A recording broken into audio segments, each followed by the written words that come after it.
Do you know this doctor? Dr. Jane Schlecker Borsanger.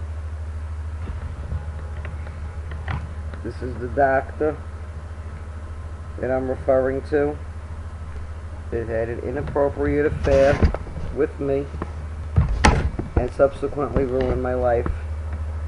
I was emotionally, sexually used, abused, and exploited. She was my doctor of 4 years when she decided to cross the boundaries. Came over to my house unannounced, saying she wants to see how I live. She knew I was isolated, I had no family, I had emotional and psychiatric problems, major depressive disorder, borderline personality disorder. From becoming my friend, she became an intimate partner, for lack of a better way of putting it. She picked me up every day after work, and we'd spend the evenings together behind her husband's back. Her days off were Wednesday. She spent Wednesdays with me. We went to Broadway shows, we went to the botanical gardens, we went to parks, we went to restaurants, we went to a hotel. She used to be on the phone with me. She had a private phone line so it wouldn't be detected by her husband, that she used only for me. She called me sometimes 20 times a day.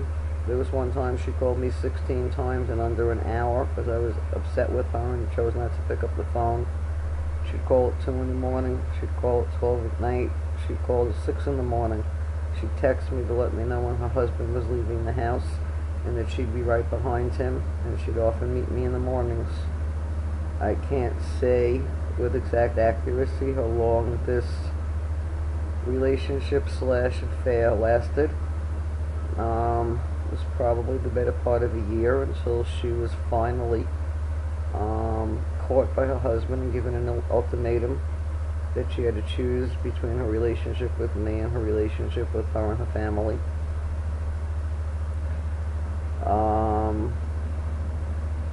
You will see probably on the next video I do, which will be called the 61 Things My Doctor Didn't Have. I had given her things, bought her things, lent her things. I had asked for them back when she ended the relationship, callously ended the relationship when I said, Jane, you told me if I put my heart in your hands you'd never break it. You knew the position I was in. And somewhere along the way she got me to a point where I loved her, and my world revolved around her. I had given up all my other friends. I spent my time either shopping for gifts for her or sitting on the phone talking to her. Even during work hours she'd call me up. I'm very tense, I need you to help me, can you go through those relaxation techniques with me? And I did.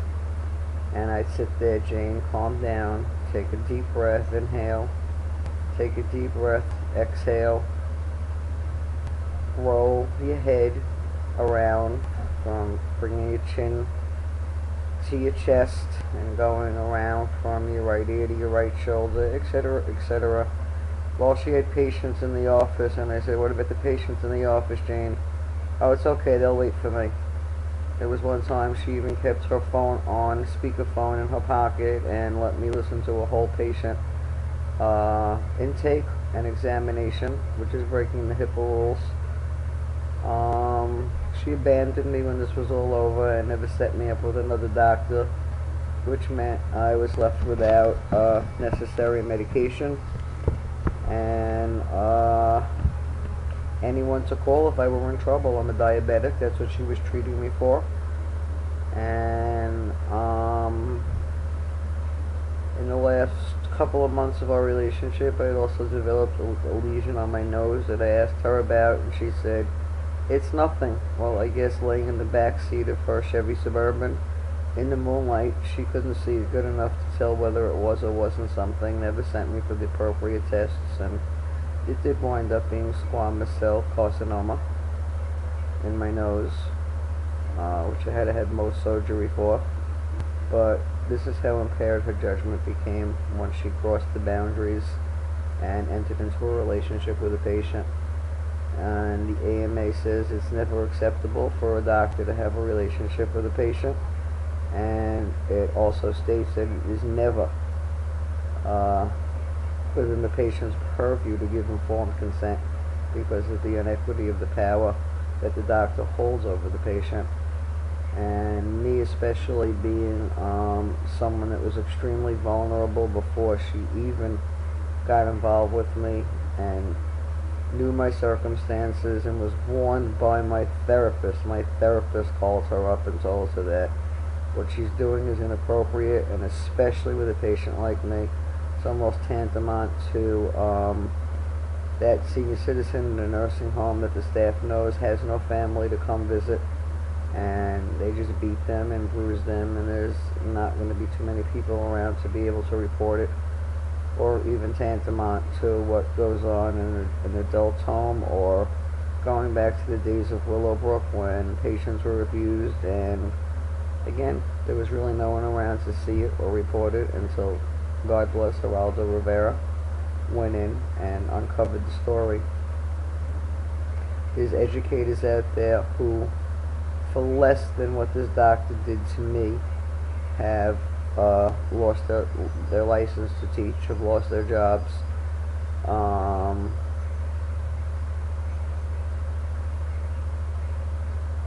This is basically the outline of my relationship and the story and the devastation it's caused me for 2 years.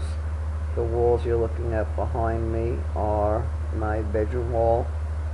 I have been in both a mental prison for the past 2 years as well as this room being my physical prison. I can't get over the exploitation, the being used. As I said, I have problems, but I'm also intelligent and not delusional enough to ever believe she would have left her family for me.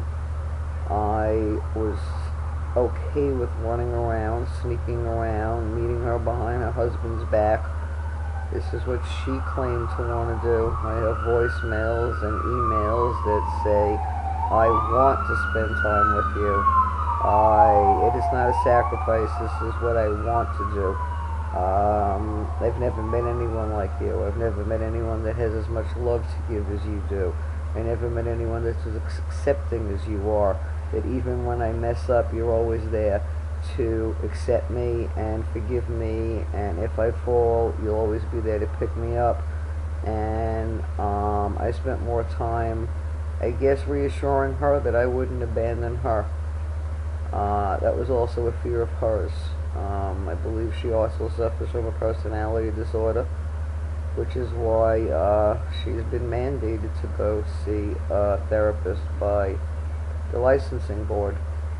I can only recommend that you diligently look into the available information on the internet about every single physician out there. If you or your family members are going to a doctor, please read, whether it be the patient's reviews, that's what they're there for, whether it be whether they've ever been sanctioned by OPMC and what their sanctioning was. People tend to invest more time checking out the plumber that's going to come into their house and work on their plumbing, or the roofer, or the painter, or even your child's babysitter, which makes sense. The neighborhood schools, if you're going to be moving to a new neighborhood, you want to know that they have decent schools. And yet we put our lives in the hands of these medical professionals that we hope are going to keep us healthy and alive, and in the process they are often incompetent, negligent. Certainly enough of them is just plain old uncaring and have poor bedside manner, which is not something that's considered misconduct. However, those doctors that are responsible for a large part of the 98,000 medical errors that people die from each year, they're not related to the illness that they went to the doctor for, but simply from incompetence, from a medical error, from a prescription era, there needs to be more accountability. And as I said, OPMC in New York State, ironically, there's a law that states that it's illegal, not illegal, that's a wrong word when you're talking about OPMC, that would be criminal. It is misconduct if a doctor has a sexual relationship with a patient only if that doctor is a psychiatrist. So they're basically giving doctors messages that if they're not psychiatrists, it's not misconduct if you fondle your patient. It's not misconduct if you have a relationship with your patient, sexual or otherwise. It's not misconduct if you inappropriately touch their genitals. They, if given enough creditable information, and when I say enough, it has to be usually more than one person coming forward, they may turn around and sanction the physician for moral unfitness, for boundary violations, but there's nowhere in the laws that say that a doctor can have a sexual relationship with a patient. And that's the New York State law, and I'm going to repeat that the American Medical Association is very explicit about their statement that it is never acceptable for any doctor, not just a psychiatrist, to have a sexual relationship with a patient, and it's never to be assumed that a patient can give informed consent to that. So there's a large disparity there. In New York, again, we have one of the lowest out of all the states in the entire country of penalizing doctors. They are there presumably to protect the public from unscrupulous doctors, bad doctors. They're there to protect the public, but apparently they don't take their job quite that seriously. In this case, when the doctor was interviewed, she admitted to having this relationship. The investigator, the only things I was told was basically that this woman came across as pathetic. Well, if someone's that pathetic and someone has, of their own admission, said they had a relationship with a patient, they realized their judgment was poor, and they wind up getting a 3-year probation, which to me is a slap on the wrist, seeing as there is really no one out there that truly monitors them while they're on probation, as per a recent story in New York where a doctor that was on probation continued to do the very same behavior he was originally put on probation for, and now recently just got busted again. Where was OPMC that whole time he was on probation? How closely were they watching him? Or is that just their easy way out? Well, we did our job. We plea bargained with this doctor, was exactly what they do. And I don't understand how you can allow someone whose judgment is so poor that they put their MD license on the line to lay in the back seat of their car and have relationships and go to hotels with the patient. I mean, as in the words of Oprah Winfrey, all I can say is, what were you thinking? And not once has this doctor apologized to me. That possibly would have made it easier for me to let it go and go on with my life if this woman who ruined my life would have once looked me in the face and said, I never meant to hurt you. I should have not been in this relationship. It was poor judgment on my part, but I certainly never meant to hurt you. Never once. Never once. The woman is not sorry. The woman has no remorse. Again, that is typical of a sociopath. They use you for their own gain, for their own means, for their own purpose. They very carefully know how to choose their victims. By the time you're a victim, you're already so involved that it's next to impossible to get out, especially someone like me, who just had no support system. To me, at that point, when I started realizing there might be something impaired about her based on the fact I would constantly catch her in lies, things that weren't even important enough to lie about, like what time a certain store or post office closes. And me going and showing her that she was lying. That in fact, any post office that's open on a Saturday would be open until, say, 1 o'clock, when she said, no, that post office closes at 12. Things she said she put in the mail that I never received, but she insisted she put it in the mail. Eventually, she admitted they were lies and commented and said, I don't know why I lie to you, because you always catch me anyway. This is an impaired woman. Stay away from her. More importantly, I'm sure most of the people that might be watching this video aren't going to know her. But it doesn't mean that the doctor that you use isn't capable of the same thing, and that it can't happen to you or a family member. Please be diligent. This is your life you're talking about. It's not a plumber. It's not a roofer. It's not a painter. These are all people that hold some kind of a license that people look up to see how creditable they are, to see what other people have had to say about them.